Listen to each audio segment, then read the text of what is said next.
Hey guys, it's the Conic, and I'm just about to start streaming on day 2 of the Legacy of Phrecia event, and I wanted to give a quick build update video. I am currently level 77 and in early yellow maps. I'm fully ascended, and the league start has honestly been incredibly smooth so far. Going through the acts with Absolution was very comfy. I got Vaal Absolution in Act 4, and as soon as I got a few levels onto the gem because I got it at level 1, it was absolutely wrecking anything I ran into. With Forbidden Secrets as a first SNSE node, I would always just have 5 charges on Vaal Absolution to clear entire zones with, and I was just shield charging and leveling up as it killed stuff. Once I got to Act 8 and got my second lap done picking up the Depose Order node, I've had Innocence up permanently, and with that, I've pretty much had enough damage to not worry too much about offensive stats on my gear just yet. Towards the end of the campaign, however, Spectre survivability started to fall off, so I made some changes to the leveling and low budget POBs to pick up some more on the tree, so we don't have to worry as much about getting it on, our gear. And since I made those changes, I haven't lost a Spectre, even while running Expedition in yellow maps with the Big Boom, Relic or Idol, whatever you want to call it. If you haven't already, do consider liking and subscribing, as it helps a lot with the algorithm and with hitting our 2025 goal of getting to 2,000 subscribers. A goal that if we hit, I will be revealing my face on stream and on YouTube afterwards. So if that interests you, do consider subscribing. Endgame has also been pretty fun. I've basically been clearing in mostly campaign gear, currently capped at elemental res and sitting at around 35% chaos res.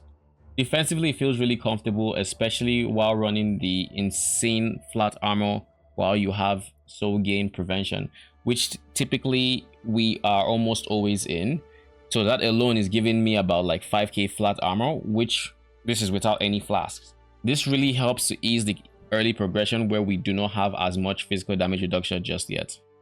The one awkward part I have found is if you let your Absolution Sentinels and Innocence despawn, and then the next pack you meet is on the tankier side and it has no rares or unique enemies, it gets kind of awkward with you trying to kill them while you're not really doing much damage yourself.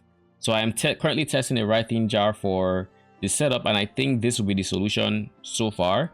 You will, however, have to precast Absolution on yourself and then hit your flash button mid animation so you hit the worms before your permanent minions have the chance to kill them.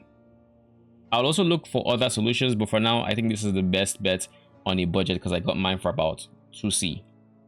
I've also just changed the major Pantheon back to Brine King for the anti-stun, as I'm not entirely sold on relying on a flask for stun and block recovery. Now I'll also include a snapshot of my character to the description of this video for those curious. The idol system has also been very interesting. On the one hand, it slowed down my progression to higher tier maps since we don't have as many character missions that we can run to refresh the store, but on the flip side, we have access to a lot more mechanics to run while progressing. So we have a very different experience, and I can kind of appreciate the extra content I get to engage with per map. A PoB update I wanted to quickly touch on is for the link priority on the Absolution 6 link in the low budget PoB. I switched out minion damage for increased AoE support, and while this shows on PoB as a DPS loss, I can almost definitively say that it has been a big damage increase in game, as now smaller enemies are getting more overlap on the Cascade spell, but an even bigger DPS change is the Line Barrage spell that gets repeated, by the way, by Spell Echo support, gets significantly more overlaps on smaller enemies. All of this is unaccounted for by PoB, so if the drop in PoB DPS was a worry for you, you can rest assured knowing it actually isn't. The support I have received this past week has been absolutely insane. You guys have been amazing, and I just wanted to say thank you for the support. I'll be going live on YouTube and Twitch soon after this video gets uploaded, so sub by if you want to see the build progress in real time. And of course, you can expect more updates to the low budget PoB as I progress, and a mid budget PoB coming soon. If you made it this far, do consider liking and subscribing as it helps a lot. And with all that said, thank you for watching.